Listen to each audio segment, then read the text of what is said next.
Halo Fismania, saya Jo Puangfu, biasa dipanggil nama JP, Jo atau JP atau JP. Karena kita membahas tentang squat dan kesalahan umum saat melakukan squat, di mana bisa berpotensi cedera punggung atau urat kejepit. Ya, konten ini saya buatkan ya bagi Anda yang ingin mengetahui apa saja kesalahan umumnya yang dilakukan saat squat. Ya, ini dijelaskan oleh Jamie ya dalam hal ini, dan setelah kita sematkan teks bahasa Indonesianya ya supaya kalian bisa memahaminya, meskipun si Jamie ini menjelaskannya dalam bahasa Inggris, dan si Jamie ini menjelaskannya berdasarkan studi yang telah dilakukan, terutama saat dilakukan studi pesertanya melakukan squat ya, dimana apa kondisi-kondisi yang terjadi yang menyebabkan terjadinya urat kejepit ya, salah satunya butt wing sebenarnya. Nah, butt wing memang terjadi, ada kontroversi di dunia fitness, tapi studi melakukan asosiasi bahwa memang ada kecenderungan mengarah pada masalah urat kejepit. When it comes to lower body strength and size, there's no doubt that squats are king. But at the same time, the squat is one of the more quote-unquote risky exercises in the gym. In fact, research in train lifters often finds that squats are the most commonly cited injury-causing exercise performed in the gym. More specifically though, it seems that of these squatting injuries, the lower back tends to come up as the most frequent site of injury, which is simply because the spine is biomechanically the most vulnerable of the joints when squatting. Now, this doesn't mean that the squat is a dangerous exercise that you should avoid, because it's not, and it's actually a great strengthening movement for your lower body. But this does mean that you need to pay careful consideration to how you execute the squat, as there's a few common mistakes that people make with it that can contribute to lower back pain and injury over time. And in this video, I'll go through exactly what those mistakes are and how to fix them so you can avoid injury and build up a stronger pain-free squat. The first mistake you're making has to do with something called butt wink, which is a term used to describe when someone gets close to the bottom of their squat and their pelvis starts to posteriorly tilt and their tailbone tucks under them, creating a little bit of rounding or flexion in the lumbar spine. And although there is some controversy behind this, research does seem to indicate that this subtle rounding of the lumbar spine is associated with spinal disc injuries and can become problematic over time, especially when it's done repeatedly with heavy loads as we do in the weighted squat. So instead, we ideally want the pelvis to remain as neutral as possible, as opposed to rounded at the bottom position of the squat. Now, although some individuals just can't change the amount of butt wink they experience due to anatomy issues where the femur actually only has so much available range of motion and means that deep squats just wouldn't be best for them, most individuals instead experience this butt wink due to mobility issues, with the most common issue being a lack of sufficient ankle mobility. In fact, in two recent papers that analyzed the effect of ankle mobility on the squat, they both found that when the ankle mobility in subjects was put in a restricted condition to simulate poor ankle mobility, there was an increase in lower back stress as well as a greater amount of lumbar flexion or butt wink seen when compared to subjects who were unrestricted in their ankle mobility during the squat. And we can clearly see why this happens here with Skeletor, because when you have adequate ankle mobility, your knee is able to travel forward more as you descend, and you can reach proper depth without your lower back and pelvis having to compensate.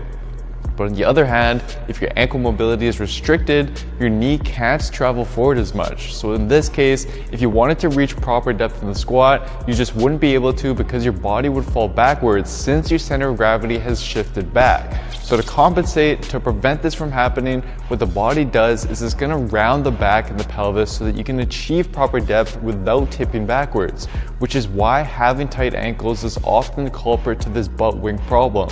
I mean, I personally have very tight ankles, and for example, when I do a barefoot squat without warming up, you can clearly see butt wink occurring. But if I then raise my heels up on some plates as I squat, the butt wing completely disappears because the lift helps with my ankle mobility. So what I suggest is that you film yourself and try out this little experiment to see if this is indeed the case for you as well. And if it is, then what you want to do is simply start incorporating ankle mobility stretches daily and before you squat, as that's been shown to significantly improve ankle mobility restrictions. So exercises like various weighted ankle stretches, wall ankle stretches, and just holding a deep squat are all great daily movements that you should be doing to quickly improve your ankle mobility. In addition to this though, some quick fixes are to 1, use a wider stance, as this is going to enable you to squat deeper with less ankle mobility since the knees don't have to travel forward as much. And 2, invest in lifting shoes, as these provide a heel lift which helps with your ankle mobility, and I'll leave a link down below to the ones that I use and recommend. But regardless, until you improve that excessive butt wink in your squat, it would be best to either limit your depth during heavy squats to parallel or however deep you can go without that excessive rounding to avoid any potential issues from arising over time. The next crucial mistake you're making with your squat is very subtle to catch, yet is a big problem when it comes to lower back stress and pain.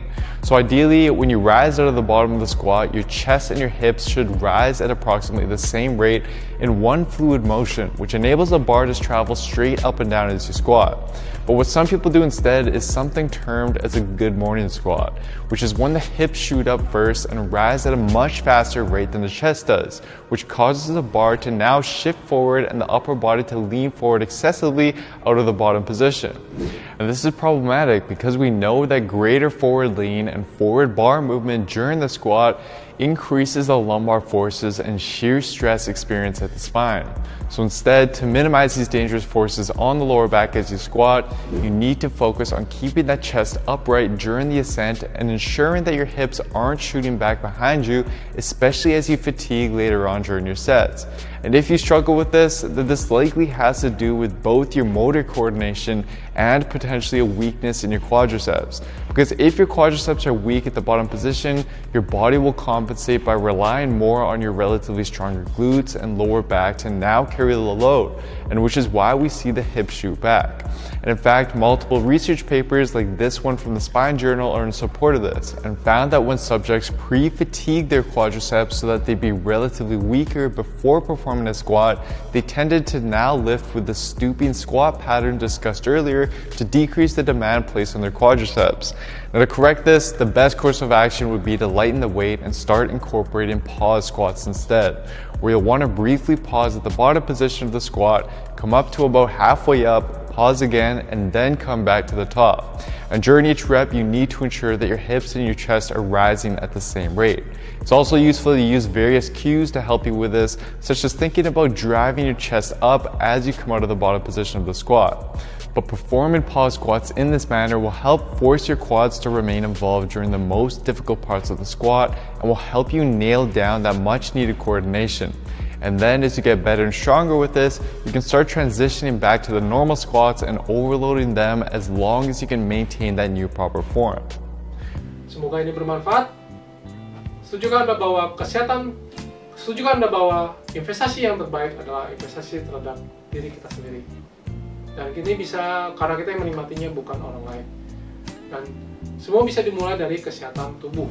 Memang kesehatan bukanlah segala-galanya, tetapi tanpa kesehatan segala-galanya tidak berarti. Dan selain itu, kekuatan dan kesehatan mental kita ternyata dipengaruhi oleh kekuatan fisik kita. Jadi kita harus berlatih fisik supaya kita bisa mengatasi segala tantangan di dalam hidup kita. Saya Jopo bersama BINARAGA.NET, kami mengajak Anda membangun generasi baru yang lebih cerdas, fit, dan tangguh.